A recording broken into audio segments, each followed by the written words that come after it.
Good morning, everyone, and welcome. Thank you so much for attending Children at Risk 2023 Anti-Human Trafficking Summit. We will give everyone just a few more minutes to get logged in, and then we will start promptly.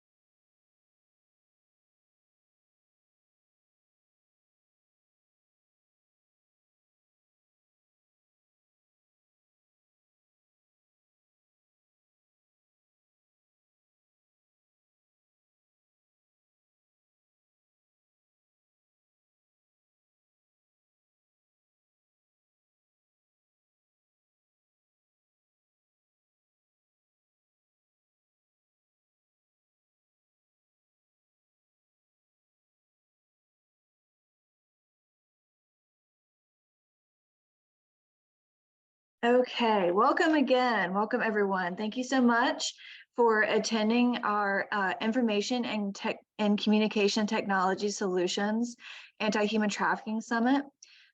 In the fall of 2021, we had the privilege of hosting a summit examining how we could foster a shared language and definitions. And then from that, how to produce and recognize high quality data and research. So this summit really feels like the natural next step. How can the human trafficking community utilize ICT solutions? I want to give a huge thanks to the Edward N. and Margaret G. Marsh Foundation for their generous sponsorship of this event. We are so grateful. We so appreciate your continued support of Children at Risk human trafficking work and for bringing attention to how technology can be applied in this space. This is such an important topic and such a needed topic. Thank you also to our partners, Texas Racial Equity Collaborative, Collective Liberty, SAFVIC Systems, Allies Against Slavery, Demand Disruption, No Trafficking Zone, Untethered Ministries, The Landing, Three Strands Global, the NET, Black Maple, Ignite Synergy, Global Tech Bridge Initiative, and the Paso del Norte Center of Hope. Just some really quick housekeeping. Please feel free to use the chat or the Q&A, especially to interact and pose your questions for the panelists. And then if you're posting on social media event, please tag us. Our tag is Children at Risk. Super simple. We are also putting the event agenda, the speaker bios, and a link to future events in the chat. As well, at the very end, we will be providing a survey. Feedback is vital for us to continue improving our events. And we really value your feedback and just continuing to do better. So please fill out the survey that you will receive at the end of this event. Great, so first we will start with a panel that is looking at how to use innovative tech solutions within state agencies. So these folks are providing our state agencies with valuable information and technology solutions. Our speakers are Jason Lundquist with SAFVIC Systems and Autumn Kessler with SAFVIC Systems, Joseph Scaramucci, detective with the McLennan County Sheriff's Office, John Nehme with Allies Against Slavery, and then Rochelle Keyhan with Collective Liberty. And the panel will be moderated by Veronica Lowenberg with the Office of the Texas Governor. Thank you so much. Thank you. Good morning, everyone. Hope everyone is doing well this morning. We're going to start with some questions for John, who is with Allies Against Slavery, and then we'll kind of bounce over to others so they can answer.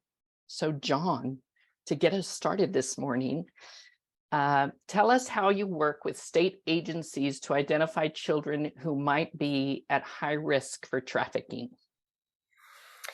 Thanks, Veronica. Good morning, everyone. It's great to be with you guys today. I think that, our story really starts about 8 years ago, recognizing that there was a significant challenge answering the question, are we getting any closer to ending human trafficking with any kind of integrity? You would see a lot of stats flying around. There were circular stats where one organization might cite another organization, that organization was citing a third organization, the third organization was citing the first organization, but nobody really could put a number on exactly what was happening. And so I think it was that sense of, gosh, you can't solve a problem you can't see, and you can't solve a problem you can't measure. And so that really set us on a journey to do two things. First was to do some statewide research with the University of Texas. And second was to really listen closely to partners in the field, to survivors. And what was coming out of both of those things, the research and the feedback from the field, was we just don't have the tools and training and data we need to sometimes see what's right in front of us. And so that began our journey at Allies to build a software platform called Lighthouse. And today, Lighthouse does three main things. It helps individuals and organizations better identify victims. It helps coordinate care. And then it helps illuminate trends in data so that decision makers can see what's happening at scale and then get more informed to make better decisions. We have over 190 users that use the Lighthouse platform across Texas and Louisiana, 190 organizations and over 1,800 individual users.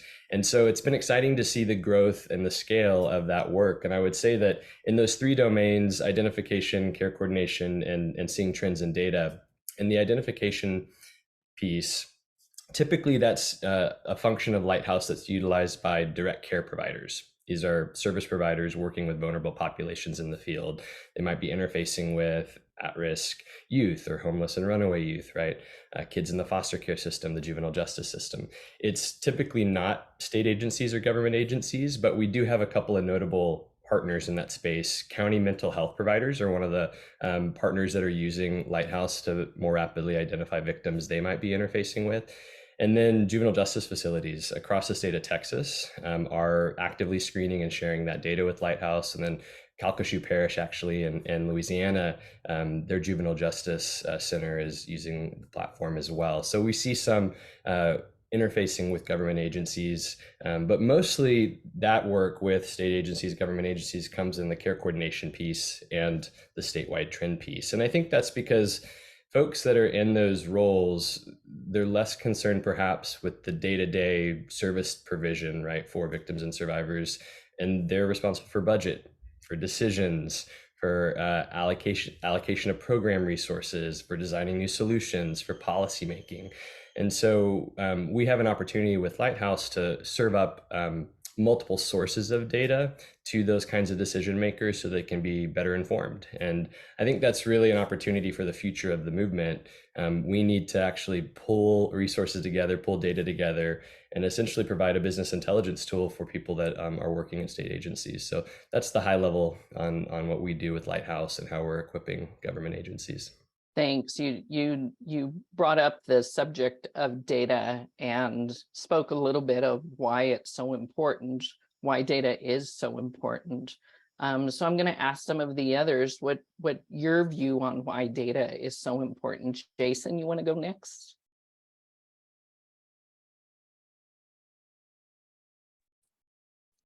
Yeah, I think John hit the nail on the head there that, you have to be able to share data, and to share data, you have to be able to compare apples to apples. And unfortunately, when it comes to crime reporting in general, we've had a difficult time with this, and particularly with trafficking, describing exactly what you're talking about. Fortunately, technology has improved, and that's what we're here to talk about how to extrapolate and analyze and scrape data. But it's certainly a challenge. Rochelle, what are your thoughts on that? That's sort of the primary reason I started Collective Liberty. Never planned on leaving my government job that I probably would never lose to do a startup, but here we are. The collaboration across individual cities, counties, and states is not sort of built in to the infrastructure of our country. When the cases are crossing those boundaries, it's supposed to be a federal case. So the feds can only do so many cases, right? And so it ends up trickling down to the locals, and the infrastructure is not there to facilitate an easy, streamlined way of quickly sharing that information. So that's why Collective Liberty started the Human Trafficking Fusion Center and has been collecting that data from across jurisdictions so that we can sort of be that bridge. And another piece of feedback we heard is even if that infrastructure was there, it's not a neutral process. And so a lot of the law enforcement that we interacted with from all over the country was like, it needs to be a neutral third party, because if we're going to share live active case data, we need to know that it's not going to just like get indicted somewhere else and all of our work is lost. So at the end of the day, it's really just that at the local level, it's not set up infrastructurally for that collaboration to happen, which I think was one of the biggest obstacles. And then just agree with everything they said as well. The funding and the infrastructure at the technical level to make it easier and more logical instead of a paper format is also really difficult at the government level. Yeah, totally agree. And Joseph, I know you can speak to some of that local need for the sharing of data. What do you have to say about that? Yeah, I think for one, to kind of go back to what John was talking about, you know, and everybody kind of citing each other, right? That's huge, because we're spending too much time chasing something that we've made up really at this point, or things that we know are completely not true, but we're still chasing it.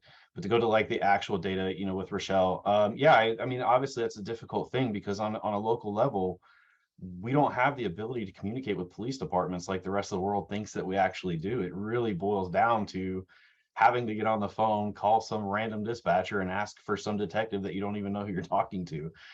So it can get really, really tedious, and being able to really share that information is huge. And, you know, thankfully that's, you know, what Rochelle's trying to do and doing. But aside from that, there's really no centralized place for us to go to be able to pass that information. Autumn, wrap us up on this one. Well, I think one of the main goals is, you know, protection of the victim, and the faster that you can share information among agencies, you know, the better that we can do that. So, and just to touch on what Rochelle was saying, standardization is key. And so if we can have a central place where a third party where we can get that information between agencies that's standardized, I think the faster that we can get that information out. And, you know, just essentially we can protect that victim, and the faster we can do that. And that's what we want to do. I think that's the goal for all law enforcement involved. Love this. I know every place I go, coalitions are constantly asking about how can we share data. So thank you all for figuring it out for us. Okay, so John, I'm going to ask you, start with you again. How could we better prevent children from becoming vulnerable to trafficking? Veronica, I was just going to comment. You said thanks for figuring it out. I think we're still in process. I don't know if we fully figured it out yet, because you've highlighted some challenges here. But part of, for us, what goes into preventing children from being exploited, to your question, comes down really to two sides of the same coin. On the one hand, we believe that we have to reduce vulnerabilities. That vulnerability is what drives children to be susceptible to the tactics of traffickers, to be susceptible to buyers.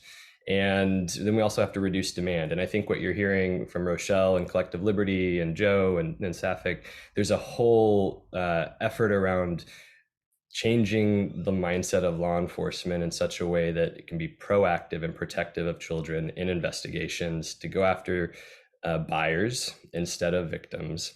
And then on the other hand, part of what we're doing, the other side of that coin with Lighthouse, is combining multiple sources of data to start to understand what drives risk.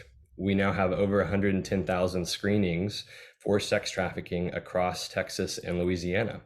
Those aren't just zeros and ones, data points in a database. They reflect real people with real vulnerabilities. And so we can start to map those vulnerabilities to what might be happening in their community, in their family, at their school. And I think that's where we have an opportunity to move upstream, to be more predictive, preventative, and really combat and target in our strategies, combat those source vulnerabilities. You know, we spend a lot of time and energy in the anti-trafficking movement on aftercare, and rightfully so. Yet I think what's the old saying, right? An ounce of prevention is worth a pound of cure, if I got that correctly. And so I think we need to start using data to move upstream as a movement, And prevention means reducing demand and reducing vulnerabilities. So I think there's data opportunities for that. We're just scratching the surface on that, but that's where there's exciting technical opportunities with AI and machine learning and predictive modeling. And I think that's where we have a lot of green grass, so to speak, in the anti-trafficking movement. The private sector has figured this out. They're using a lot of those resources and they're better capitalized, but we're a bit behind the 8 ball here with the trafficking movement, but I think we're playing catch up. Thanks, John. So we do, I'm going to back up just a little. We have a question. Does any organization here know what agencies are not collecting data on human trafficking, sharing information, or even enforcing HT in Texas? Does anyone want to take a stab at that? There's a lot. Yeah. Oh yeah, go for it. I was about to say though too, you're probably going to find more that you could probably get the ones that do on your hands and toes versus the ones that don't. Like the other question becomes, what is enforcing human trafficking? Because the reality is most police departments are only actually enforcing prostitution, and they're not even touching human trafficking. They say they are, they stat it as though they are, but they're truly not even doing trafficking work. So that's a really tough question to answer, but I would definitely say that you're better off counting the ones that are than aren't, because. And I think ask like, what's the resourcing and why, more so than the who, because there's a lot of barriers that it makes it tough. I think it also depends on defining what are we collecting. If we say we're collecting human trafficking, because I mean, trafficking, at least in Texas and really at the federal offense level, always involves a subordinate offense and can be charged with something else. And that was one of the problems that I found in law enforcement, was that, man, they might say, how many trafficking investigations did you do? We did 2 of them, because everything else got charged with something else. So you have to be organic when you collect that data. Jason, I think that's such an important point. We have a data snapshot from Department of Public Safety that looks at about 10 years worth of data and intentionally cast the net wide, right? So that we're not just looking at trafficking cases for the very reason that you just highlighted and what Joe said, that so often these cases originate as something else and maybe end as trafficking, or start as trafficking and end as something else, or plea out. Rochelle knows this all too well. And so just to give you a sense of that, essentially looking at 6 chapters of our penal code, there were over 400 offenses or codes, right, that came with that data dump for 175,000 rows in a spreadsheet. So it's incredibly messy, complex. And I do think that's one of the barriers, is we need to create some consistency in the field.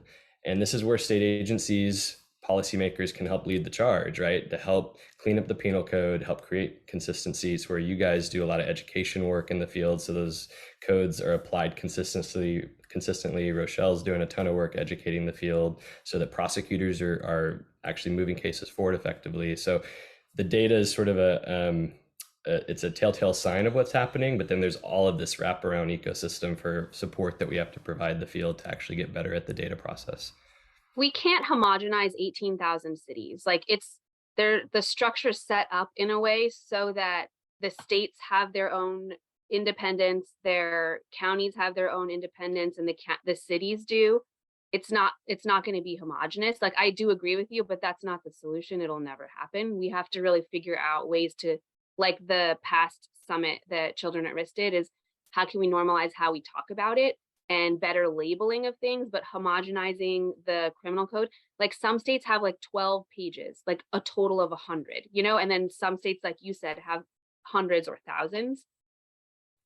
Yeah, I don't think we'll homogenize it, but I agree with you that that's a big barrier. Thanks. Great discussion. We have a couple of other questions. I love this. I love questions that come up with these discussions. If y'all don't have a direct connection to local police, do you keep connections with local grassroots orgs and CBOs who are more frequently in touch with victims?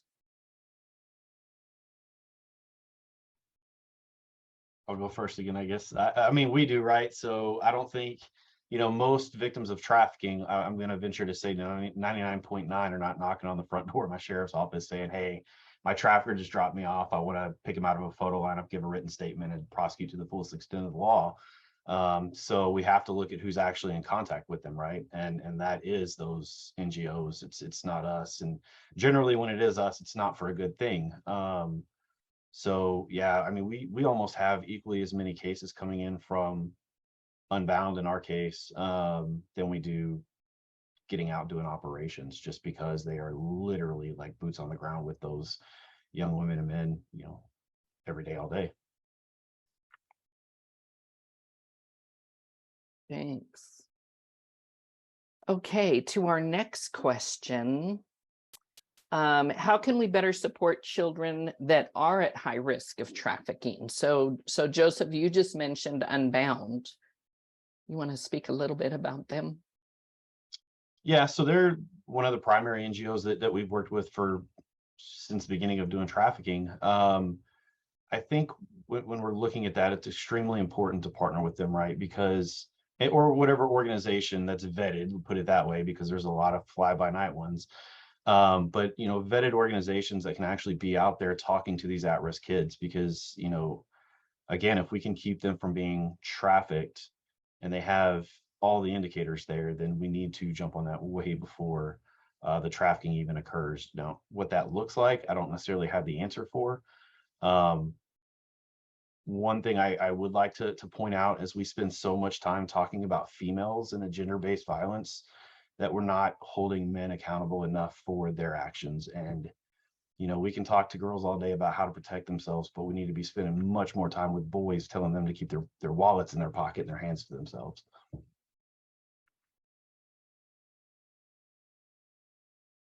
Thanks, Joseph. Anyone else want to give us some insight on that question?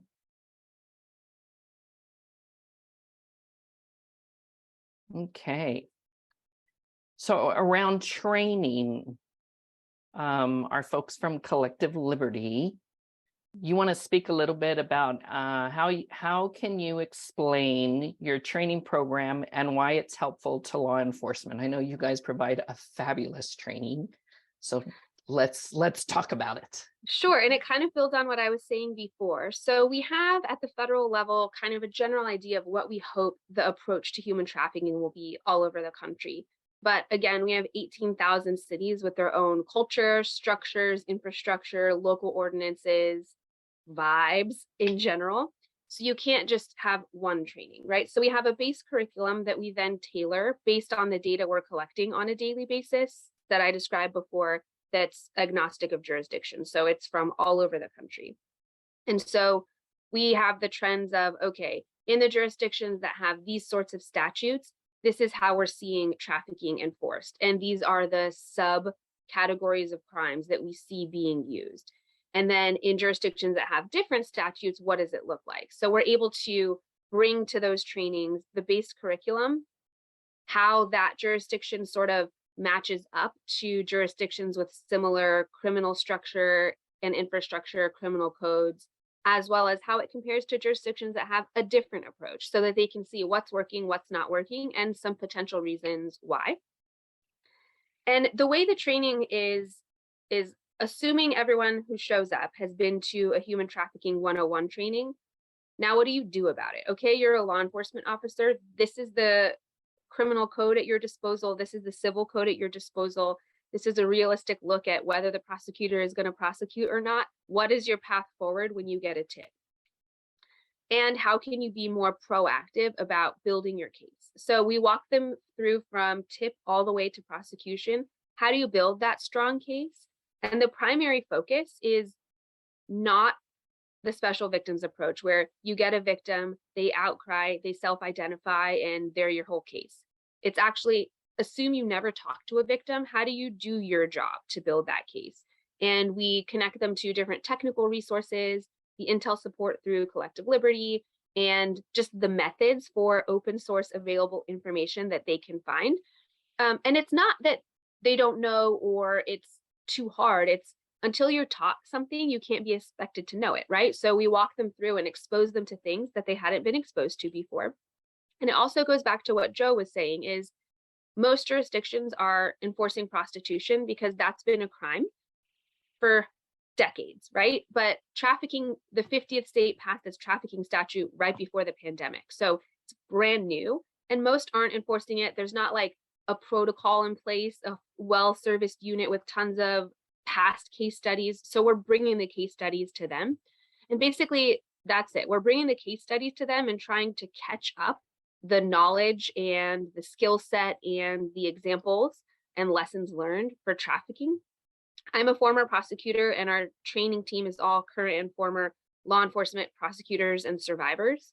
And that's important. The survivors obviously is important to help make sure that the human side is considered, but the fact that it's law enforcement and prosecutors makes sure that what we're talking to them about changing in their process is directly relevant and informed by people through the process. So we're not saying things like, go do this over there, but then they might get fired because of it. Because if someone doesn't understand the nuance of like actual process and protocol in the criminal justice system, there's some lines that you can't always cross, and you have to get, creative with it. So yeah, we've built it. Texas is one of our primary initial starting points, and we've had so much awesome work there. We're so grateful to work with you all. And Joe, lead faculty, Lundquist has trained with us a bit before. Rock stars in Texas helping change it. Woo woo. So Autumn and Jason, you want to talk a little bit about your trainings? Sure, I will start. Thanks, Veronica. Hello, everyone. So I am new to the SAFVIC team working with Jason. So I'll just touch base on our training. So SAFVIC, which is Sexual Assault Family Violence Investigator course, is what it stands for. We have two sides of our project. And so SAFVIC, as far as our instructional courses, is the first part that I'll touch on. And we have training courses statewide that we provide courses for not only law enforcement, but also for magistrates and victim service professionals and also telecommunicators. And so we have a variety of courses that are very comprehensive, and some of them are very specific. Like we do have a human trafficking course, we have of course our sexual assault course, and even our strangulation course. And our courses are very specific in that they also focus on being trauma-informed and victim-centered, and also culturally competent. And our purpose in this is to, especially with law enforcement, to really drive home this trauma-informed approach, because we feel that this is going to help them to be better prepared in their investigations with victims, and also to make a better investigation as a whole. And so this is our first part of SAFVIC with these courses and our training. The other piece of this for SAFVIC is SAFVIC Systems, which is our reporting tool. So this has to do with the IT portion of this. And this allows for them to take their investigation and put it into a web-based portal. And from the very beginning of their investigation, and they put all of their information about their case into this portal, and from start to finish. So from the time that they take the offender in for booking, they can put everything into our system with all of the booking information. They can send the EPO through the judge's portal directly to the judge to have them sign it and send it back, all the way to the final product of the case report. So we have really focused on the system to achieve efficiency and to streamline this process, to make it so that it's enables this efficiency and this speed for essentially the victim, right? So it's all victim centered. So this training really focuses in on bringing that around to law enforcement, also to standardize it. We want it to be standardized across jurisdictions to be successful. So Jason, you want to kind of elaborate on this and what we do? Yeah, I think, Veronica, the only other thing I would bring up, and I think this will address a couple of the questions that we've got, Rochelle's training, and it's amazing. The unfortunate part is it's tailored to specialized investigators. And it's, we take for granted a lot that, like Joe said, the victims are not going to come knocking on the door and saying that I was a trafficking victim. They're going to be encountered in another way. And so our training, we kind of focus on that. We're grant funded. We can go out and provide this for free to the first responders. And I think the biggest challenge like Aileen was asking and Byron's asking here is, man, identifying a victim, even if they don't identify themselves, so that then you can engage the specialized units, you can engage the specialized resources, and getting that at a front line, boots on the ground, street level. I may not know exactly how to work this case, but I recognize that it's something.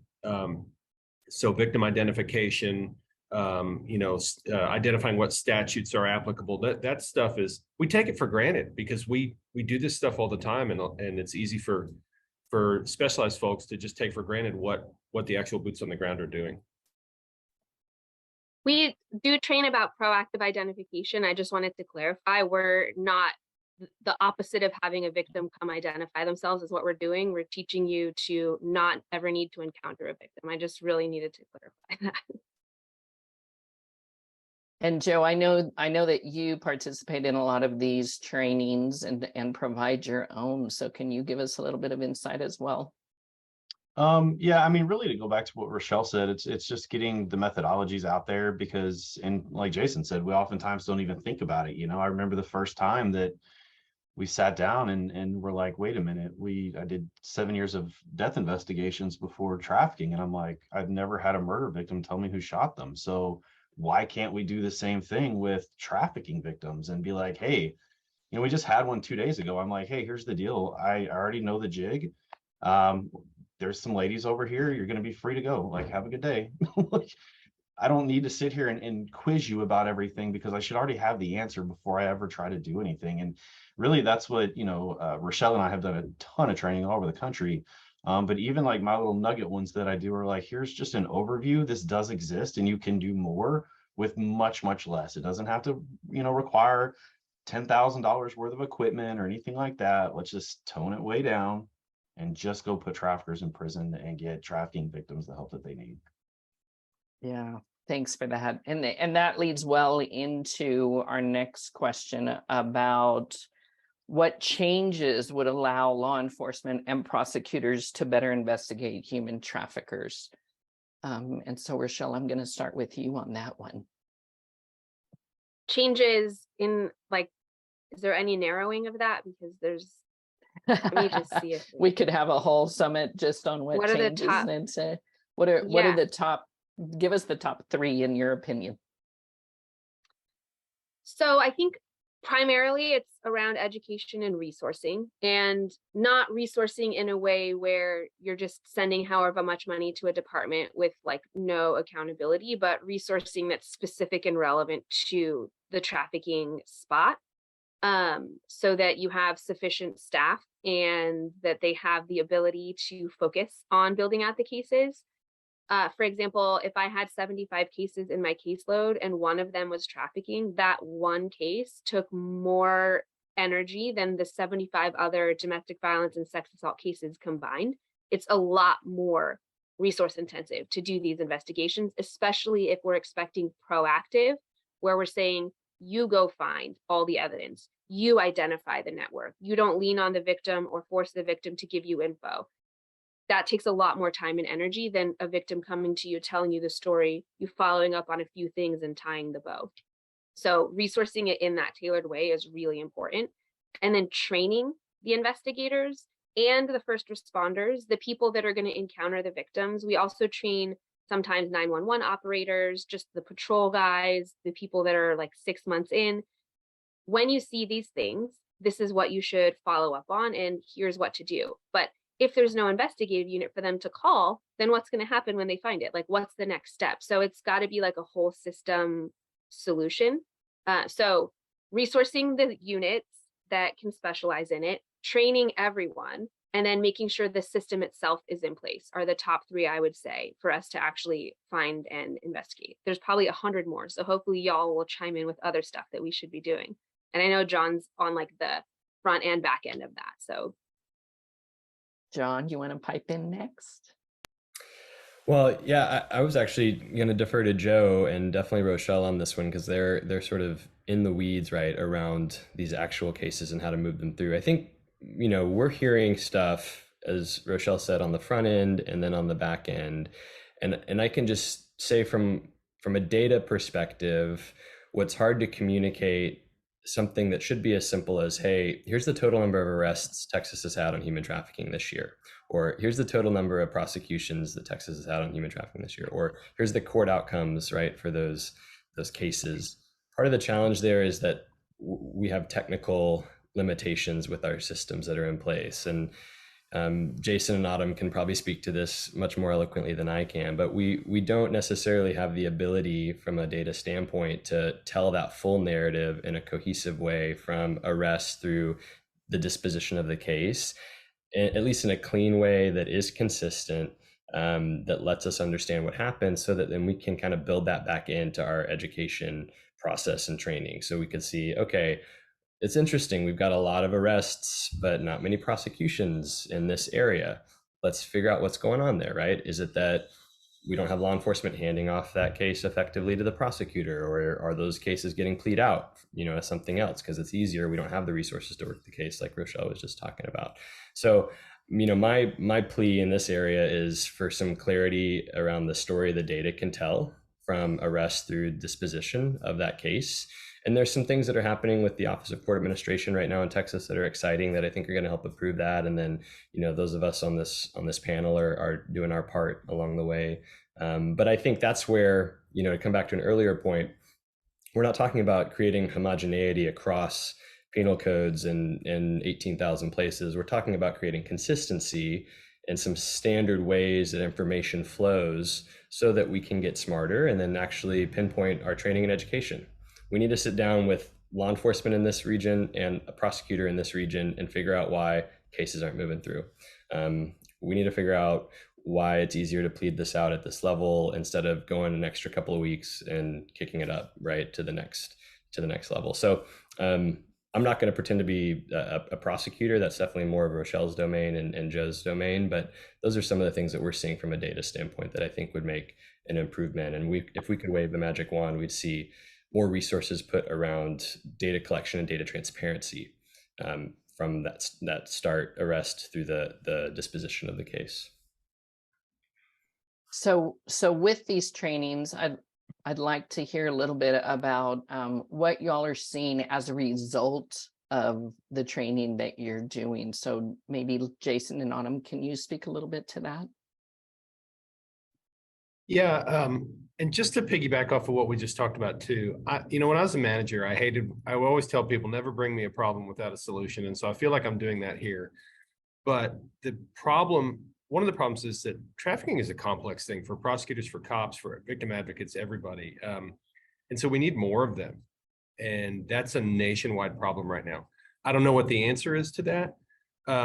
But our answer is, let's use something to make you more efficient, to do more with less. So as far as what we're seeing in the trainings, I'm surprised. Like I said, I take for granted that I did this specialized, and I go out there and I go to areas that I think, oh, this is a no-brainer. And a lot of people say, man, I never realized that. I never thought about that. I never heard that before. I didn't know I had these resources available. So we go to some parts of the state and they are just killing it and doing a great job. And we go to other parts and they're like, man, we don't have, like, to give you an example, it's going to take us 3 hours to take a victim for a SANE exam, because of the drive time, or we don't have access to a children's advocacy center, or heck, we don't have computers in our cars, so there's a lot of varied stuff with that. But I'm always impressed that, we go out, we do a training, and a lot of times I'll get an email or I'll see a headline and somebody will say, yeah, that was something we did as a result of the tools that you gave us to put in our tool belt. So like I said, just be able to do more with less and be more efficient.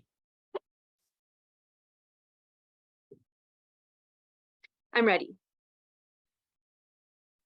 Because you're muted, and I don't know if that's what I'm supposed to do. Oh, I'm just gonna go. Okay, so we've been tracking after the trainings that we started with the governor's office support back in 2019. And the main goal for these trainings was obviously to equip people with, when you encounter a trafficking case, what can you do moving forward, and how can you best triage and hopefully lead to a positive outcome. But the primary undercurrent goal was, we need to increase the number of arrests and prosecutions of traffickers, and we need to decrease to zero the number of arrests of victims, whether or not they're prosecuted, just like they need to not even be arrested. So those were the primary, like, this is why we need to do these trainings, not just because we're not, effectively stopping trafficking, but the focus is wrong right now. Going back to what Joe said, prostitution is like what we know how to find, so we're finding it, but we need to learn how to find trafficking and stop finding prostitution. So that primary shift we've been able to track, and we've seen that in a way, across the jurisdictions that we've supporting, so not in a way, directly related to the trafficking trainings, there's a decrease in the number of arrests of the victims and an increase in the number of arrests of the traffickers. And that's across the board, except for like 1 or 2 cities where we knew going in it was going to be a mess and we were going to try anyways, and it's still a mess, but at least we know that they know that now, so we can pressure them differently, because it's like, well, you didn't know before, but you know now. And I will also flag that one interesting outcome is that we've seen a lot of collaboration. So some jurisdictions that we've trained, we've also now been seeing them working directly together on cases. And that goes to show that when you bring them together and they have the right phone contact in their phone, it really does facilitate that collaboration, because you don't want to play 6 weeks of telephone tag to get told that guy retired. And you're like, why the hell did I just waste so much time? But if you can directly call that one person that's interested in helping, it really does facilitate collaboration. And then the last thing we learned is everyone's blaming the cops for not arresting traffickers, including the prosecutors. And now that I've trained 11,000 cops, the prosecutors are not prosecuting these cases. So if any of you are on this call, like, I have the data now, it's not the cops anymore. Yes, they're still not doing perfect jobs. They're not always proactive across the board. Every city is not perfect yet. But there's a hunger on the law enforcement side that's dying at the indictment portion. And if it does get indicted, then it's getting dismissed or pled out to something obscene. It's a real disincentive for all of this effort to go into these investigations if within a week it's just, thrown in the trash. So the next step is we really need to push prosecutors to move forward. And there's a lot of reasons why they're not doing it, but that's the next thing we've seen. I was like, okay, we focused on training all of the cops. I'm seeing these arrests go through, I'm tracking these arrests, and like nothing's happening at the prosecution level. And what's the point of arresting if there's no consequences afterwards, right? It's still basically we're at where we started. So lots of lessons learned. The shift is happening, more arrests of traffickers, less arrests of victims, and still not enough prosecutions of the traffickers. Thanks, Rochelle. The culture can shift though. It can. And it is slowly but surely. So we have about 3 minutes left. So I want to get to some of these questions that are in the Q&A. And so one question we have for anyone who can answer, to your knowledge, has the Texas Department of Licensing and Regulation Human Trafficking Division been trained by any of these amazing resources?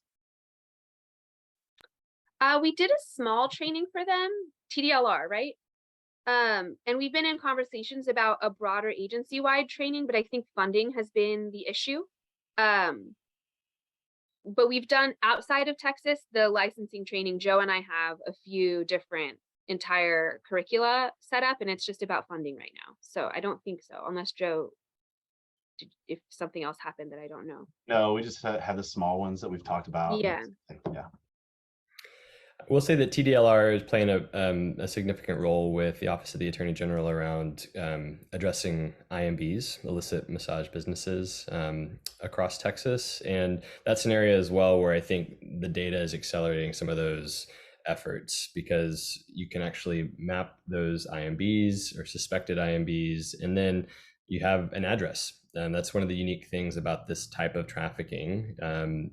Compared to some of the other kinds of trafficking that we're combating, there's actually a business front. And so there's a business model that you can disrupt. And so landlord campaigns, licensing regulations, and following up on licensing infractions. So I know TDLR's in that space as well with that particular type of trafficking. Are you talking about the pilot project? I don't know if it's called the pilot project or not. Yeah, but- so, but they needed follow-on training after for the outcomes. And so just in case there's funders in the room, funding is like what's holding that back as well, that IMB specific one. Thanks, Rochelle. Thanks, John. I didn't mention that, but funding is still needed for that to finish line. So I wanna bring this question forward for sure regarding schools. What do you think we can do what can schools do to break the cycle of being a main recruiting ground to entice and trap youngsters into human trafficking? I can chime in on that. I would say it's definitely not a main recruiting ground. I think the internet is still, social media is the main recruiting ground.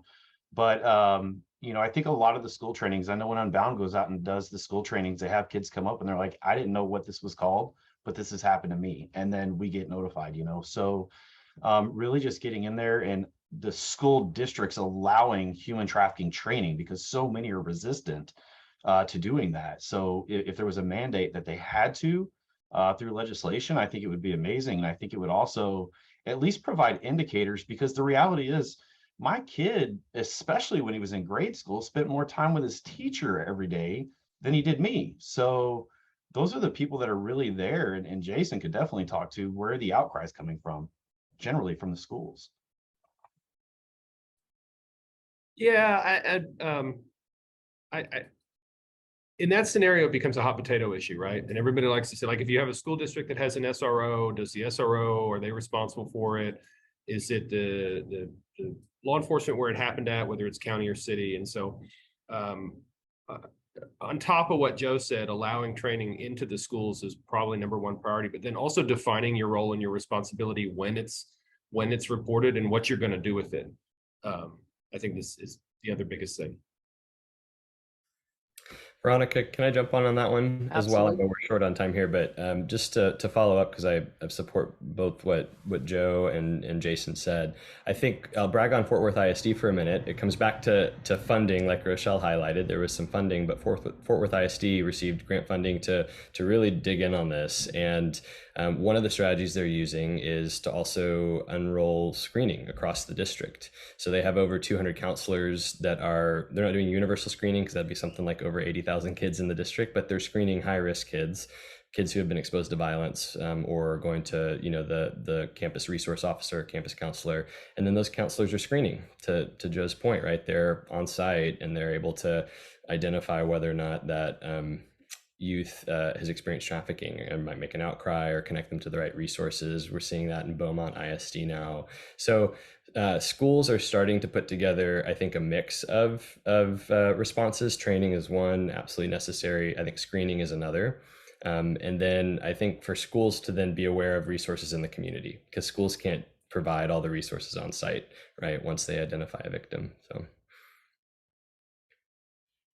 Beautiful. Thank you all. I know we didn't get to some of the questions, so maybe our panelists can answer some of those in the Q&A. And I appreciate you all sharing your information with us. And so I will pass it off to Caroline. Thank you guys so much. This has been a fantastic panel. I really deeply appreciate your participation and just what great information you've shared with us. I feel like there's both a path forward and a lot of work to do. And thank you so much, Veronica, for moderating. So next, we have a panel about using technology to connect survivors to resources. So we have Carrie Meredith with the Global Tech Bridge Initiative, Hannah Hassan with GDPI as well, Tony McKinley with Magdalene House of Austin, Laura Gideon with The Landing, and then this is all moderated by Rhonda Kirkendall with Texas CASA, among many other responsibilities. So I will pass it over to you. Thank you so much, Caroline. We have just spent our first hour listening to a panel of state agencies talking about how they address human trafficking through technology. So now we're going to kind of switch. We're going to be talking about using technology to connect survivors to resources. We're going to be meeting some amazing providers that work direct services and discussing how technology can be a critical tool in reaching out to survivors. And so we're going to jump right in. And so this first question is actually to everyone. and that would be, why is digital literacy so important for survivors of human trafficking? And I will go ahead and ask Laura, can you start that question? Oh, yeah. I mean, I feel like, first of all, even kind of to back it up, digital literacy within our agencies is important. That's kind of where I will be coming in, talking about online outreach, is just knowing ways to reach people. Not only we'll be talking more later about how survivors will be able to need to learn more in order to move on with in their lives. But for me personally, just learning more about how I can access people through different forms of digital literacy. And for our survivors coming in, it's just that next step to help them feel more comfortable and feel confident in themselves to move on in past where they're at, and to be empowered and to feel confident in the next role in their life that they're going to be pursuing. Thank you, Laura. Carrie or Hannah, do y'all want to jump in on this one?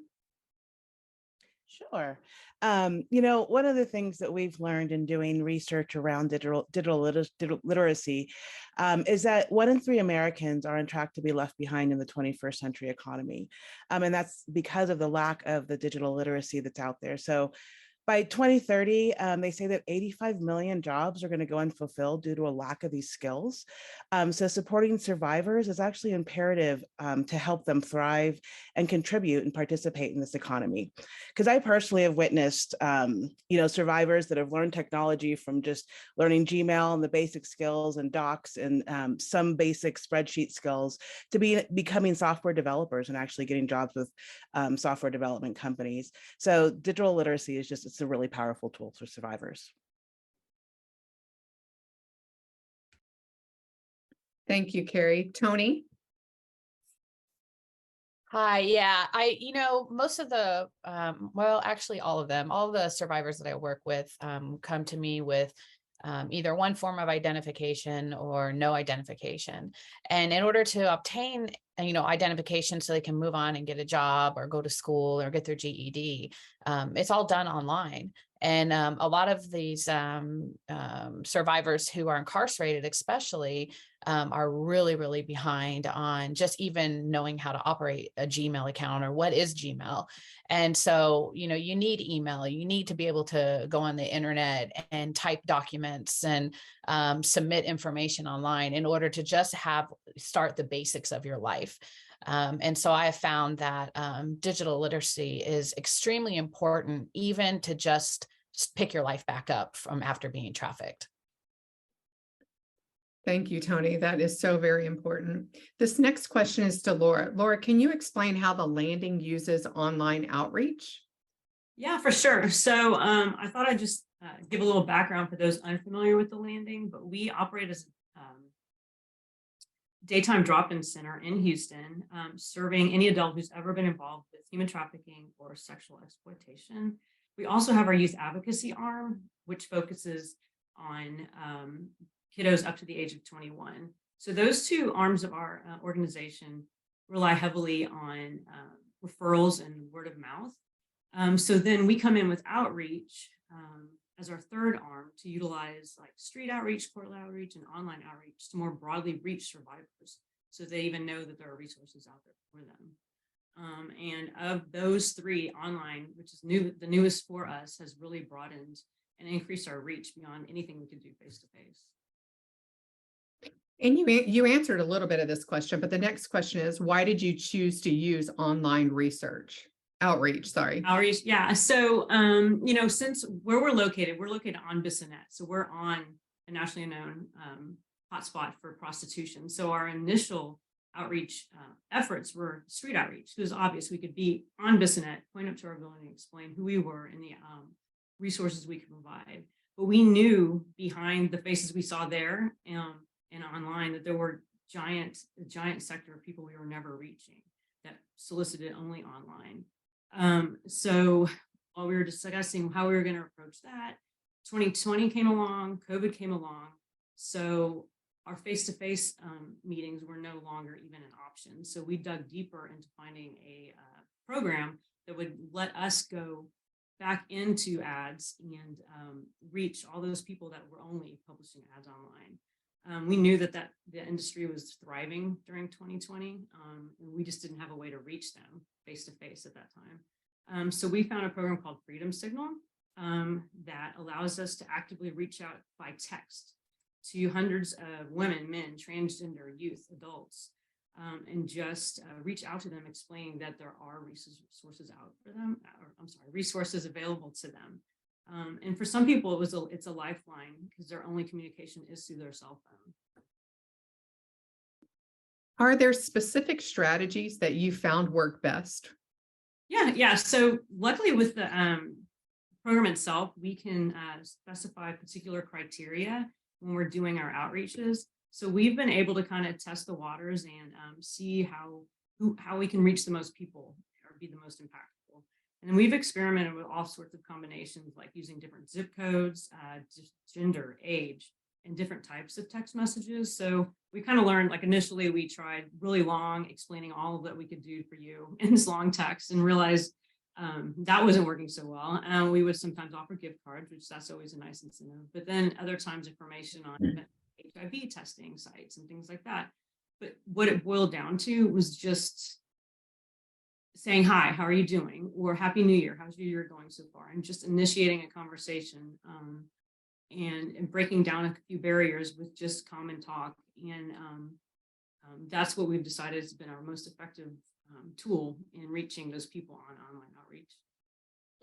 That is amazing, Laura. It sounds like to me y'all went through a lot of like trial and error till you found what it is a lot of and what actually worked was just saying hi. Exactly. Yeah, so that is pretty amazing. So this question is for Carrie and Hannah. I want you to just tell us a little bit about the Global Tech Bridge Initiative. All right, well, I'll start and then I'll let Hannah kind of talk about her piece and what it does, because it's really an exciting program that we've put together. So there's a company of four of us. There's four of us that have our own businesses, and we were all doing amazing work in the field around technology and career development. And my particular business is Ignite Synergy. We do software development on the Google platform and training for Google Workspace and stuff.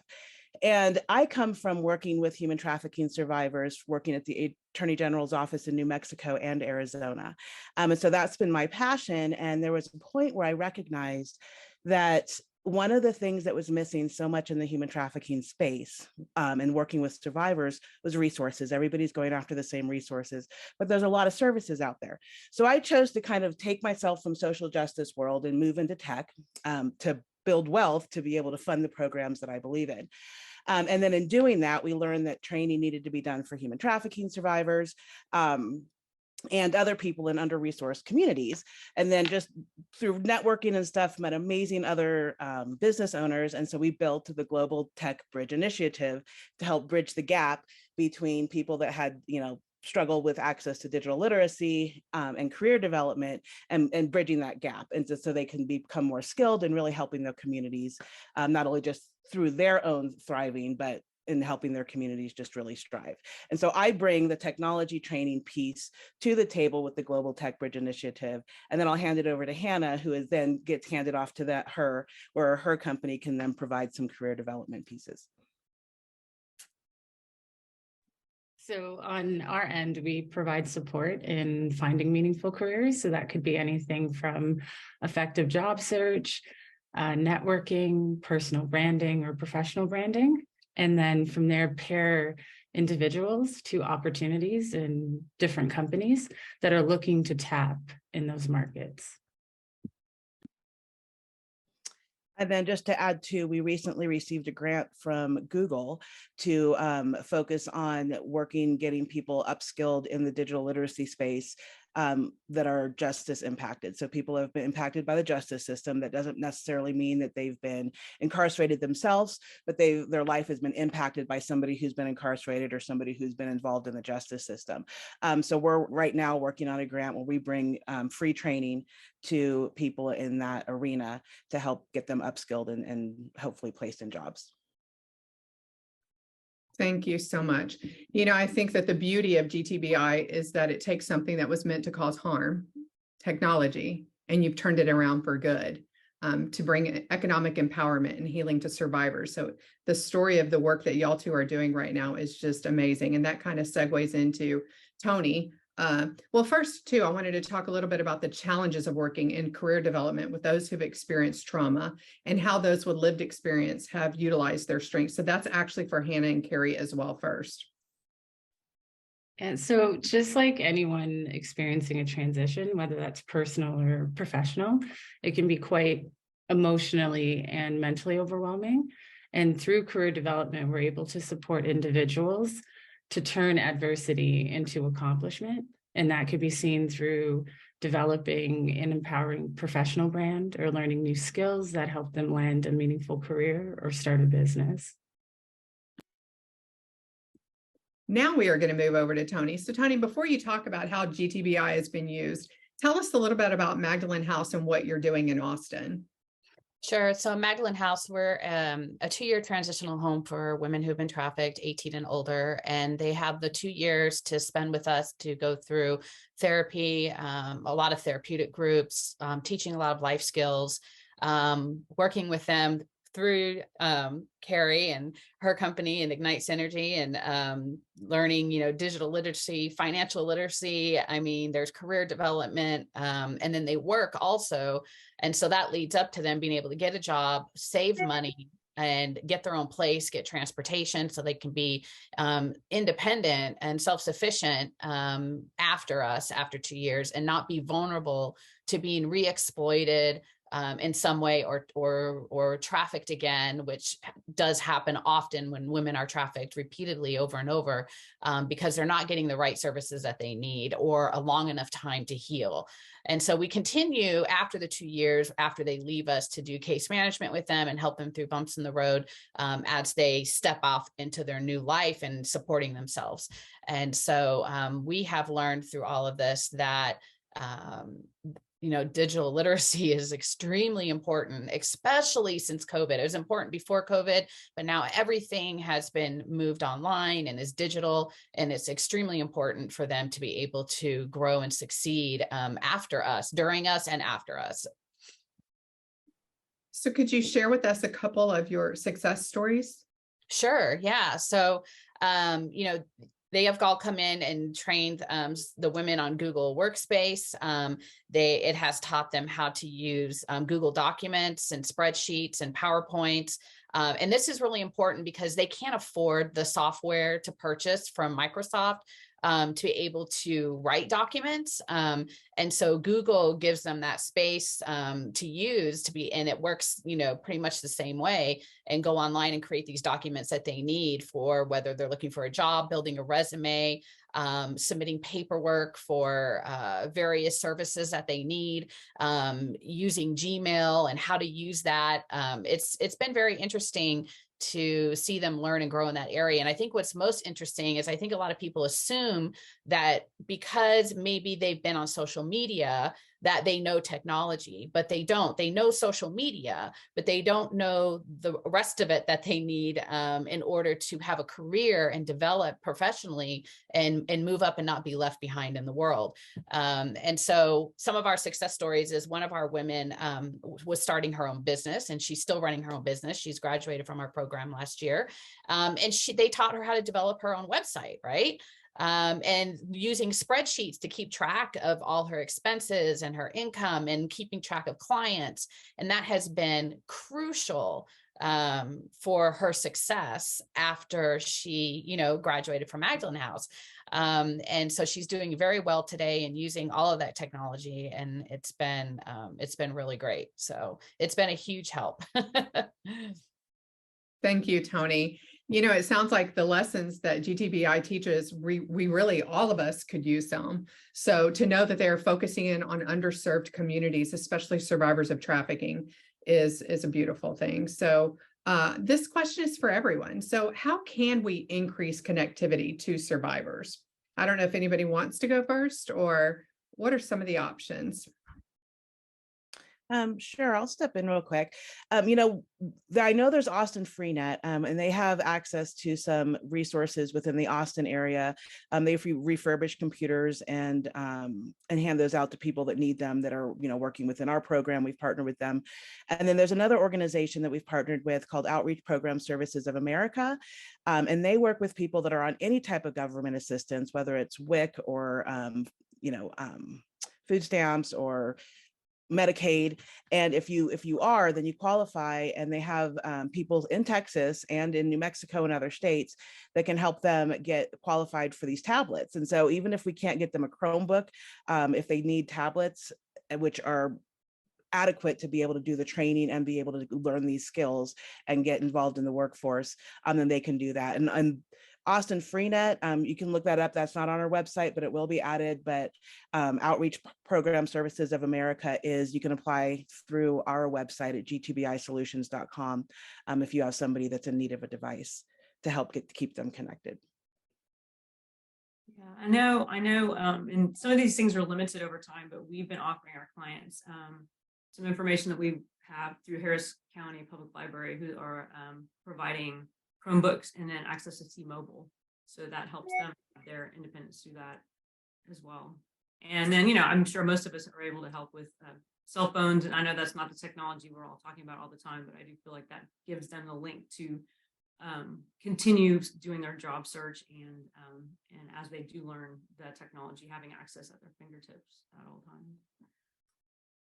Carrie, you mentioned gtbisolutions.com, but is there another resource online where you can kind of find, like, statewide, where you can find resources? In Texas, I'm not sure. This is what we do. We are, even though we focus on Texas right now with this Google grant, we are nationwide. So we do have resources in different states. This particular program I know is nationwide. So again, if you want to know more about the Outreach Program Services of America, you can go to ours. Tony or one of the other panelists might have some more information about specifically in Texas besides Austin Freenet. But I did want to also plug in that with the outreach programs, with the tablets, it's actually government subsidized. So like the copay is only $11, period, like ever. And then you get free Wi-Fi for as long as you're on government assistance for the tablet. Thank you. So Tony, do you have anything to add on the connectivity for survivors, or also any resources for areas other than Austin or Houston area? Yeah, I mean, because we're in Austin, we also use Austin Freenet, and it's been really good because they've provided, the hardware that they need in order to access Google and be able to use the software that's available for them and get their documents and apply for appointments. I mean, it's critical for healthcare. It's just so important to know how to be literate in this area. But I would suggest that hopefully, especially your bigger cities, have some kind of programs where they're offering refurbished laptops and things like that, so that people can access, technology easier. And but yeah, so being in Austin, we do use Austin Freenet. I was going to add that particularly in Texas, I think it's just under 25% of Texans are connected to the internet. So there's a big push for broadband connectivity that's happening with the administration. So there are a lot of resources available. And the importance of connectivity is that it is a first step. It's bridging the digital divide. It gets you on the internet to start learning the skills you need. Thank you, Hannah. That is very important. And who would have thought 25%? That seems extremely low. Me. Right. I think it's one of those things that when we are connected to the internet and we have laptops and iPads and telephones, and you take it for granted, you don't really understand that there is a subset of the population, regardless of victimization, that have no access. And what does that mean to be able to even, I mean, I don't think I would ever lose my phone because I know when it's missing. Like, there's no way I would get in my car and drive away. So it is something that we take advantage of. So Lori, you wanted to say something? Oh, no. Okay. So we have one final question, and the question is to everyone. Can you speak a little bit about how technology empowers survivors? well, they can take control of their life. I mean, they can access their doctor's appointments. A lot of them are online if it's not real serious. They can access their counselor and their therapy. A lot of that's online. They can search for jobs and submit resumes and have a written resume and know how to write their resume, right? One of the things that GTBI did was really opened up, kind of expanded their, I'm trying to think of the right word, their awareness of various jobs that were out there according to what they can do and what they can specialize in. And they were really good at helping them open that up and look for things a little bit outside the box that they could grow in and become better at. So it's very empowering to, in all facets of life, to have known and learn and have access to technology. So. Yeah, Tony kind of said what I was thinking. It's just really empowering and letting them know that they can do the thing. They can do it. They don't need to rely on someone else. They don't have to go somewhere to act.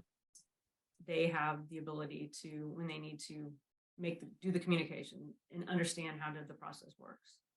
Yeah, and it feels good to them. It increases your self-esteem. It increases your confidence. You're not going to feel like you can't apply for this job or can't admit yourself into this school or write this paper to get in here because you've been taught the technology, you know how to use it. And, a lot of the people that I work with, about half of them so far, about half of them haven't graduated from high school or have their GED.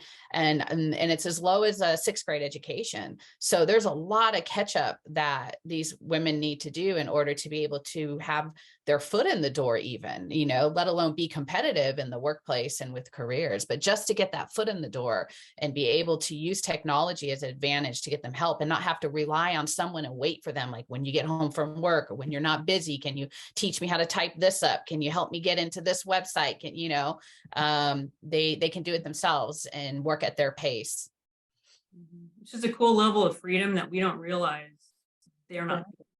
They've been trapped. A lot of the women I work with have been trapped within that. They don't have the freedom allowed to gain the knowledge. And so everything we're talking about is just so enlightening and so broadening their horizons. It's not something that it's hard for me to even understand because we don't come from, or don't come from that background. So it's always just been given.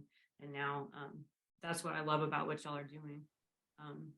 Just allowing and just teaching and just giving them that freedom.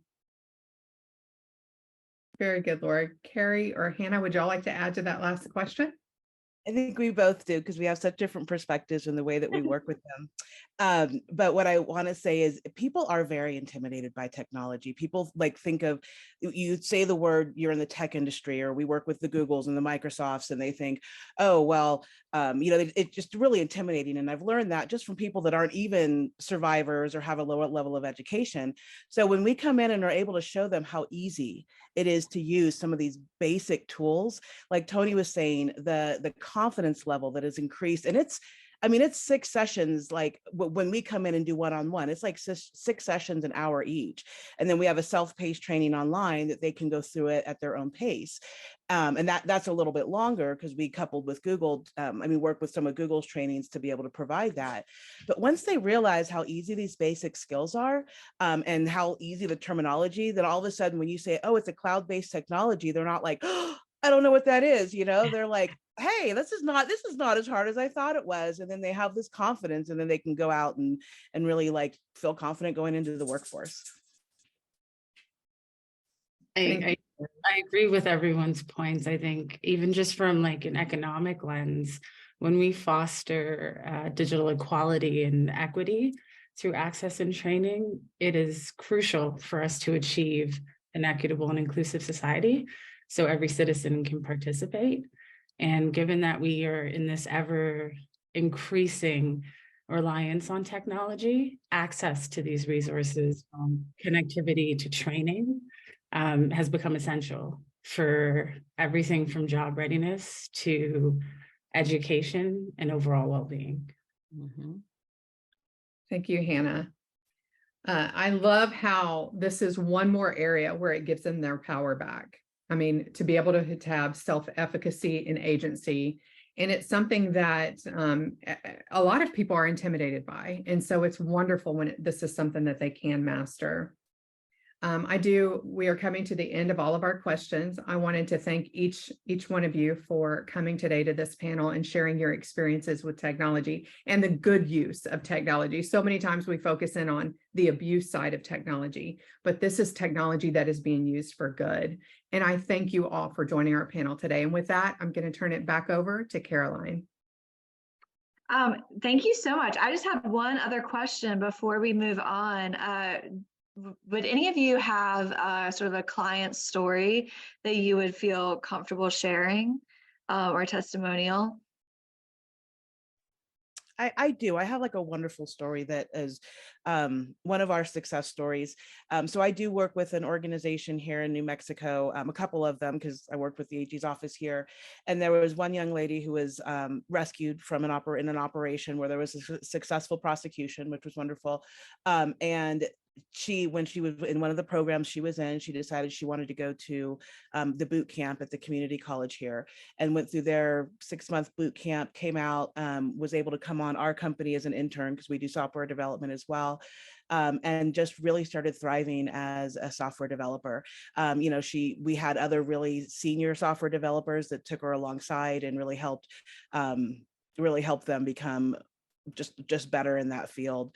And they were able to learn just even more skills. And so now they're much more marketable out there in a world where, they can just, their salaries is going to be increased, and they've just done really well. So to me, that's just when you identify somebody, like a lot of times they can come in the basic workspace or Microsoft Office skills, doing the things that we know somebody who's a receptionist or a customer service rep or every office needs. And then you have those whose mind, which I don't have one of those minds, so I'm not a developer, but I would just work with a lot of them whose mind is actually able to grasp, like it works like that. It's like a puzzle that they can put together, and they can see software development in a way that other people can't. And once you recognize that with them, then we have other programs that we partner with that they can go on to do, like software development training, and actually become skilled in those areas. So that was really exciting to see somebody that had that kind of mindset and ability to think on that level and become a successful software developer. Yeah, I'm sure we all wish that our minds worked that way. So that's incredible. Thank you so much to all of our panelists and to Rhonda for leading that panel. I deeply appreciate it. And at this point, we are going to turn it over to our keynote. So we have Stephanie Yanta with NEC, Dr. Lucia Summers, and Alyssa Schallenberger with Texas State University. Take it away.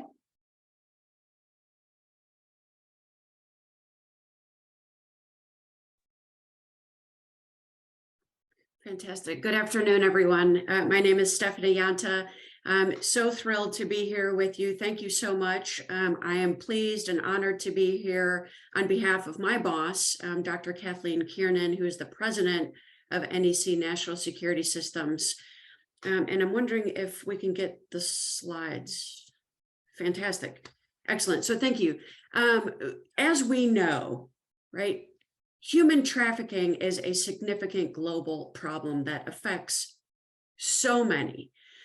Within NEC in particular, we are a global company, and we are committed to creating social value by driving innovation and innovative solutions, right? Which is great that we're talking on the heels of the technology piece, right? To help address these complex problems. And that is one of our core values as a company. And we really take a lot of pride in that.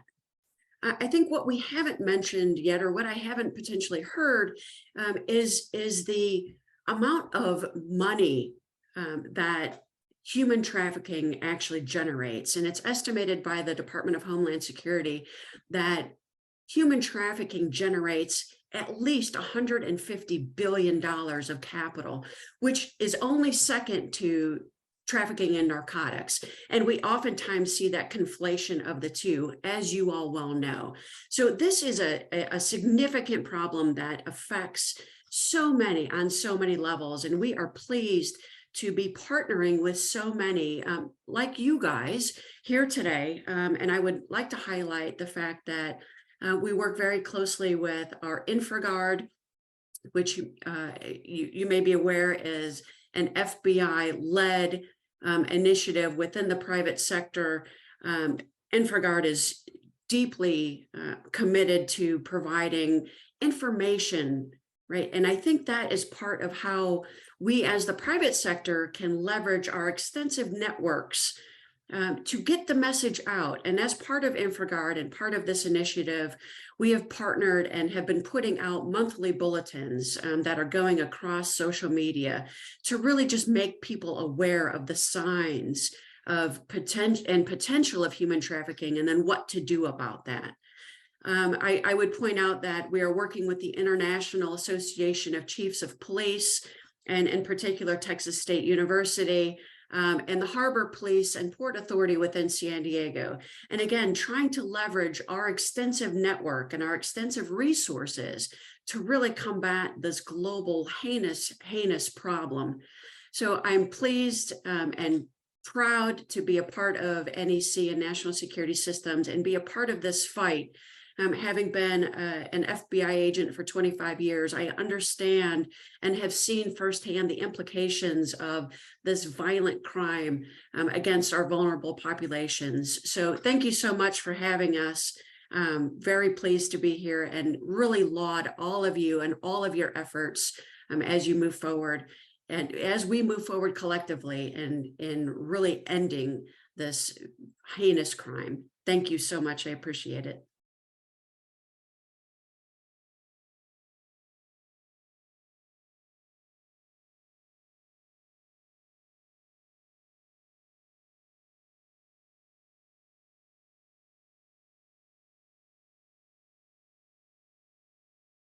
All right, I just want to confirm real quick. Can everybody see the slides? Yes. Okay, perfect. I'm sorry, I don't trust technology. So that's great that went pretty seamlessly. As Caroline said earlier, my name is Alyssa Schallenberger. I am a second-year PhD student at Texas State University. I am co-presenting as well with Dr. Luthia Summers on some preliminary research that NEC gave us the opportunity to pilot. So today we'll be talking about creating a registry of signatures associated with human trafficking to support law enforcement investigative efforts.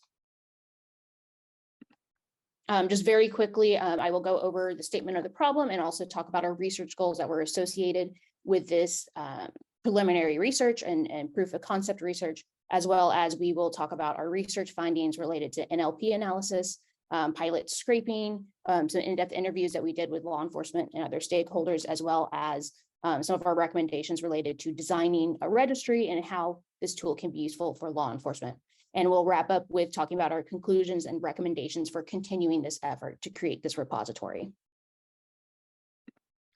Before I get started, our team was truly interdisciplinary, which was just a great opportunity to be brought with these individuals. Interdisciplinary is often a buzzword, I think, that is used in academia. And this truly was interdisciplinary, and we wouldn't have connected these individuals without this opportunity. Dr. Luthia Summers, who's an associate professor in the School of Criminal Justice and Criminology, was the principal investigator, along with Dr. Larry Fulton. He was the co-PI. He was a professor in the School of Health Administration at Texas State. He is now retired and is currently doing some work at Boston College. Myself was on the team along with Dr. Claudia Rochman. She is a professor in our communication design program, and she spearheaded the effort of a design sprint to create a user interface for this repository. As well, we were lucky to have two great grad students, Rashida and Kat, from the computer science department, along with the School of Criminal Justice, and we wouldn't have been able to complete this work without their efforts as well. No shock to anybody on this call is that human trafficking is one of the most profitable illicit industries globally, and that is largely because it is facilitated by the internet. It is a misnomer that these transactions occur online. That is not the case. However, as has been stated in previous panels, Traffickers will use the internet to recruit and groom victims, as well as advertise services on the internet. And buyers will also use the internet to network with other buyers and other providers. So we're really talking about a digital footprint that has a record of almost every stage of the trafficking process. This is also, there's low risk associated with advertising on the internet because it presents both prosecutorial and jurisdictional challenges to holding these individuals accountable. There are largely 4 sectors of the online commercial sex economy. While a lot of people think it's on the deep dark web, it is not. It is on the regular internet of things that you and me can access without any sort of special tools. This includes direct service online escort ads, third-party review sites, and social media sites and apps. The main focus of this foundational research was on the direct service escort ads, which are very brief, usually contain provocative photos. They describe the individual in the ad, and they will have thinly coded language to describe or indicate that the advertisement is for sex. This is not all doom and gloom, however, and it is our belief that just because technology is used for bad, as Veronica kind of alluded to at the end of that panel, it can also be used for good to proactively identify trafficking ads without relying on the victim. In particular, MIT in 2019 had a report that one of their recommendations was to create this repository of signatures because they were finding that law enforcement was sometimes having a hard time keeping up with the changing lingo and emojis and the various signatures that are used to indicate that there is possible exploitation or trafficking occurring, and that having a secure clearinghouse that holds these signatures would help law enforcement efforts, particularly when those cases can blur across jurisdictional lines. With all that in mind, we saw 3 main goals of this research. First, we wanted to train a model that could evaluate both text, emoji, and pictures to determine if there were indicators of a human trafficking within an ad. We used, for this initial effort, we used the Marianas Atlantic's trafficking 10K data set as well. Our second goal was to start compiling local data for online escort ads along with IMB advertisements. We included the IMB advertisements in here just because they have a rich digital footprint, and it is quite, pragmatically speaking, it's hard to consistently scrape from them. As well, our third goal was to conduct these semi-structured interviews with law enforcement and other stakeholders to determine how do they currently identify suspicious activity within an ad, and what could aid them in a resource constraint environment to be able to identify what are the highest risk ads or locations, and to kind of prioritize their efforts in addressing exploitation and trafficking. And with that, I'm going to pass it off to Luthia for the next slides. Thank you, Elisa. So like Elisa was saying, we're just trying to train this model that will identify the online escort ads that will be at most risk of involving sex trafficking activity. And this is nothing new. This is something that back in 2017, the authors, the people who shared the data with us were actually doing. The purpose here will be to do something like the Landing are doing, to profile those ads like detectives try to do. You're trying to take proactive steps to prevent sex trafficking, to get there before it even happens. So you can do that type of work, but you haven't got the time to go through all of them manually. It's too many of them. So can we develop an automated process applying machine learning that will do that for us, and that will do it reliably and accurately? So we use this data set. We tweak a number of things. So one of the things we did was, instead of using the 7 outcomes that were available, this is an annotated ad data set. So there were some experts that went through them and make a decision, give it a rating as to whether they will be associated with sex trafficking or not. And you can see those here in this screen, from strongly, likely, likely, and so on. We split, we kind of group those into just 2 categories. So more likely than not associated with trafficking, and then unsure or not trafficking. And the point of doing that was that by doing the classification in that way, you can very easily generate a probability for each individual ad that will allow you to rank them. So that was a easier to interpret, easier to apply solution. And the other reason is that, you know, these models have come a long way in recent years. So they're getting better and better all the time. So we wanted to try some of these new models to see if there will be an improved solution. So I'm not going to go into the details of, you know, splitting the training, testing, data set, and so on. You have information about that in the report that is available to everyone that we'll be sharing here. And also you can reach out to me for those details. But what I'll tell you, and if you can just advance to the next slide, Elisa, is that we were able to come up with a multi-input network model. It didn't use the actual photographs of the ads because that wasn't included in the data that Marinus Analytics were able to share. So what we did for that part of the model was to just compile the emojis into a grid, and that made the model more reliable and informative. But despite not having the images and despite having this simpler just yes or no classification variable, the performance was better than the original and other models that have been presented since then. And you're getting a high level of precision, but the important thing is that by using those probabilities and ranking the ads that way, if you focus on the top ads, the riskiest ones, you're getting very close to 100%. So we thought that was important because in terms of having a practical utility, something that law enforcement investigators or you know, resource providers can use, that's going to be something that is going to be helpful on the ground. So over to you, Elisa.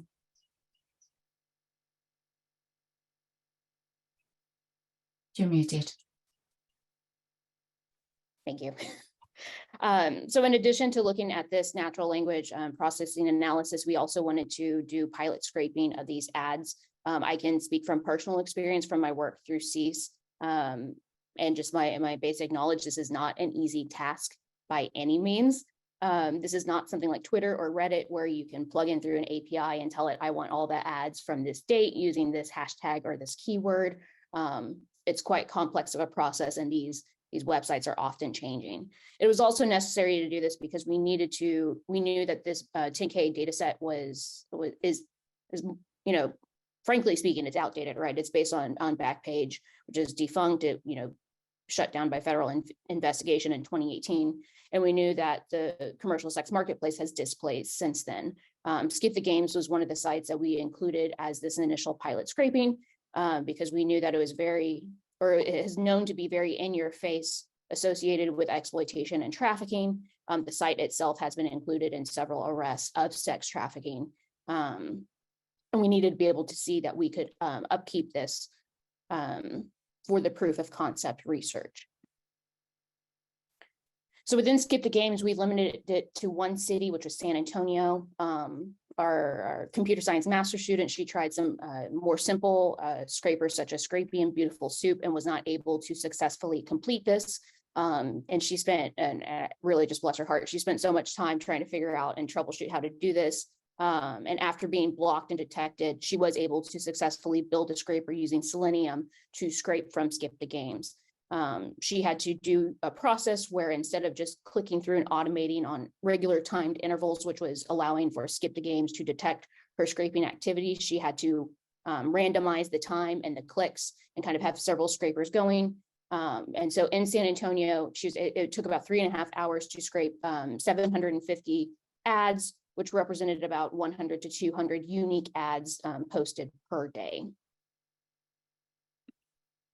But we also know that it was not only these direct service escort sites that had this information that we wanted to be able to utilize for a tool. Again, IMBs, I think, are quite notorious for having this rich digital footprint. And this was an even greater challenge to scrape. If you're familiar with Rub Maps, you know, this is the site that you can access without having a membership, but it is membership based and it's a relatively low cost of entry. But nonetheless, there's numerous click-throughs and having to log in that complicates this process of scraping. as well as when you get onto Rub Maps, this is a site here where to be able to see this information and the comments and the reviews to those comments, this is where you need that membership information to be able to access. We were able to successfully scrape from Rub Maps. We did it in both San Antonio and Austin, actually. And we wanted to be able to get all of this data because we know, one, it's potentially very useful for law enforcement to utilize, and it's not readily able to scrape, as well as being able to get those comments and reviews and some other work that Lucy and I are working on. We actually, the only explicit mentions of trafficking by buyers were in reviews or comments to the reviews, not the reviews itself. So we knew that we needed to be able to get to the lowest level of this nested data. And so again, this also proved to be successful as well. The third component that we had in this preliminary research was doing the in-depth interviews with law enforcement and stakeholders.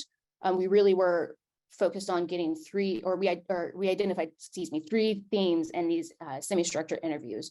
We were asking about red flags and hidden meanings that they use within their day-to-day work that could help with our NLP and any additional machine learning or artificial intelligence we might implement at a later date, as well as we wanted to know, how did they perceive this registry to be useful? How would they use this registry, this holding place for these signatures to support their investigations? And if this tool needed anything additional, what did they need to be able to maximize their efforts in addressing this solution? In regards to the red flags and hidden meanings, we saw three major themes. The first category being minor involved, the second involving indicators of force or coercion, and the third looking at movement and organized activity. For example, with the minor involved, that might be associated with the glowing heart emoji or the cherry blossom, as well as, just turned 18. The participants as well indicated that terms as such as jailbait or Amber Alert are now currently outdated. As well, related to force and coercion, that one's a little bit more subtle and may be the less likely to be seen in ads. This might include forced or awkward poses, heavy makeup to cover bruises or something like that in a picture, but again, that may not necessarily show up in a picture. And third, indicating movement of the individuals or organized activity. So the plane emoji might be seen in those ads, as well as, here for 48 hours. In regards to organized activity, that's not necessarily associated with an emoji per se, but that might be, you see the same provider advertised in multiple cities over a course of time, as well as you might see different individuals in the ad, but with the same phone number in different places. That might also be a template, kind of similar with an IMB ad, that it's very formulaic how the ads are put together. And I think actually I will go back to the minor involved indicator. To me, probably one of the, I can consider myself quite familiar with this, but one of the indicators that appeared in our interview that I had not heard of yet was the appearance of the bunny emoji or something even childlike emoji to indicate that a minor might be advertised in the ad. But the reality is, alluding to the jailbait or the Amber Alert being outdated, these signatures change over time and they need to be updated. And so one of our biggest questions was, how do we keep up with that lingo? Technology and all of its facets just update quickly. I can't keep up with the iPhone releases, much less, keeping my phone up to date, as well as trying to keep up with this. And I think we are playing a game of catch up, as past panelists have alluded to. One of the participants in particular talked about what the gaps in being able to share data, and that was mentioned earlier in the first panel as well. In particular, they talk about there's no common area or location that they had to be able to share data at all, right? We're talking about 18,000 decentralized agencies across the United States. They also talked about there's no online services or a tool or software where they could go and put names or birth dates, no characteristics of anything to look up these known sex offenders. And this lack of knowledge sharing is really a big gap that was echoed in some of the interviews. And this is just a good end cap to really show all this. And the not only the ability to upload that data, but to share it across different jurisdictional agencies was one of the common themes of how useful this tool could be. But we also, our findings indicated that we needed more than just a registry for this to be a tool that helps for law enforcement investigations.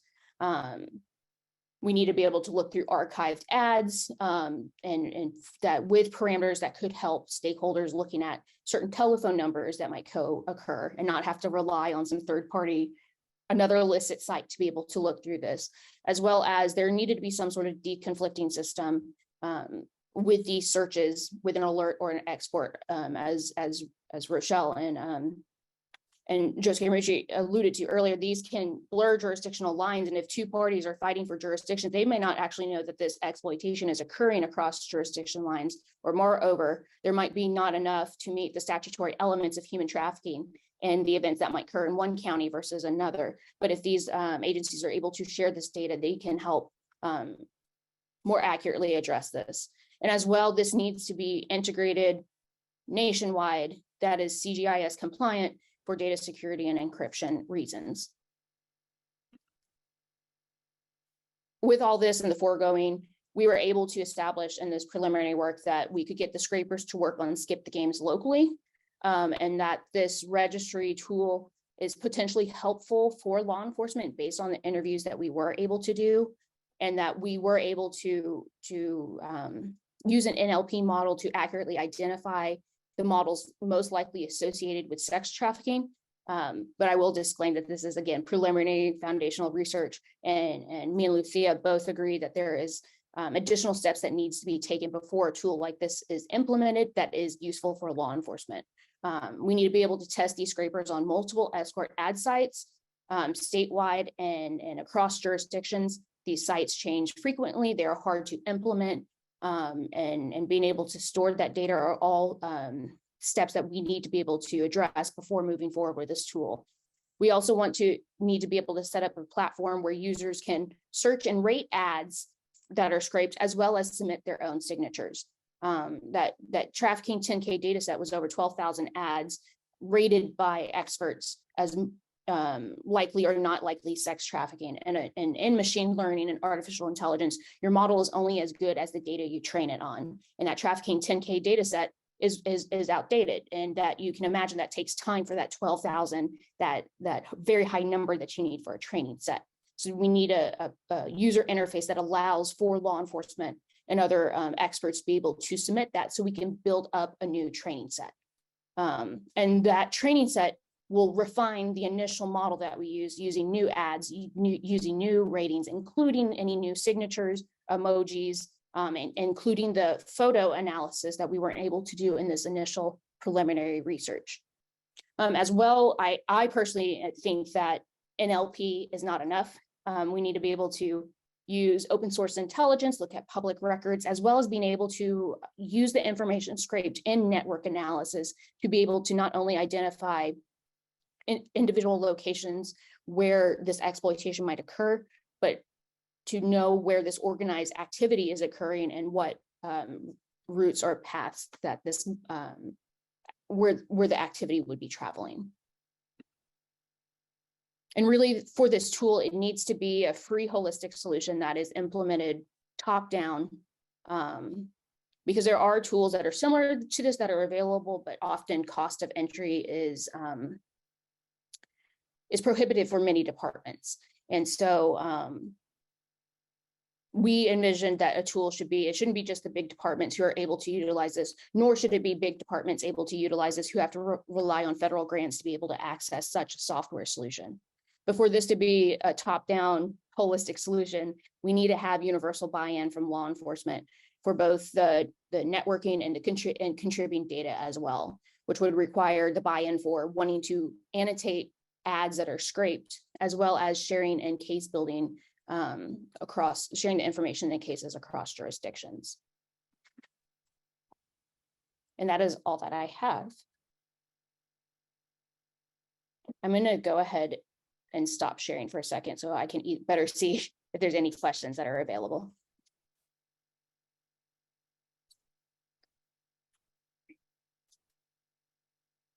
I think we had a question, but it may have been answered in the Q&A? Yeah, there were a couple of questions in the Q&A, and I tried to answer those. Both of those actually were asking for more information, so I just provided my email address. We've got more information about the scrapers, and also there was a question about bots, you know, kind of grabbing the telephone numbers from the sites. So it's a really good question, because something that came up, and one of the suggestions that we had for future research that we need to do, I mean, this activity in many cases is organized, and it transcends beyond jurisdiction, often beyond states.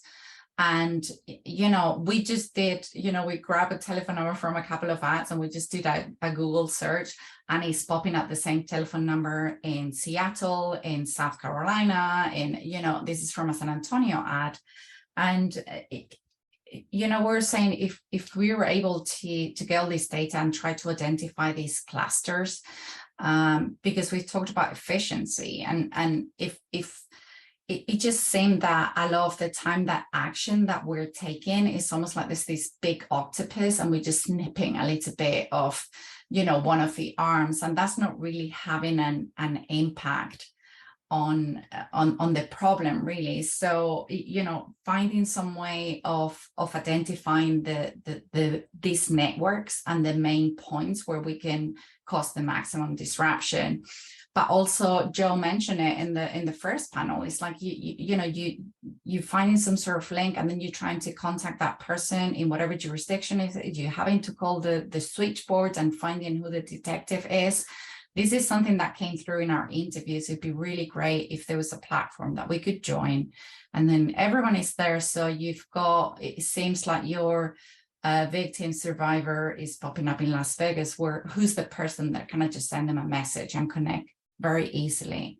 So that was the main impression that we got from the research. Like it's been said by other panelists, that there isn't a one-stop, like kind of central solution where people can share information and have access to all the tools that they need. The tools are there, the technology is there, and the data is there. This is just like, you know, data on the internet that we were grabbing. There's a wealth of information out there, but it's very fragmented. And that was the impression we got. I don't know what other people think about that, but the impression we got was that there were tools available, but they only did so much, and there was a cost associated with it. So not everyone is using it, and the need to integrate and make it accessible. That was something that really came strongly in the research that we did. Yeah, what I've heard from many of the different panelists and from that is that we need not only cooperation across jurisdictions, cooperation across state lines, and then even it seems a transnational problem, a transnational organized crime issue. So we also need cooperation with other countries. Mm-hmm.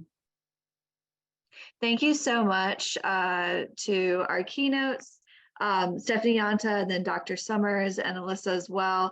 For some of you may not know, but Alyssa formerly worked at Children at Risk, and so it's so amazing to see her next step of the journey.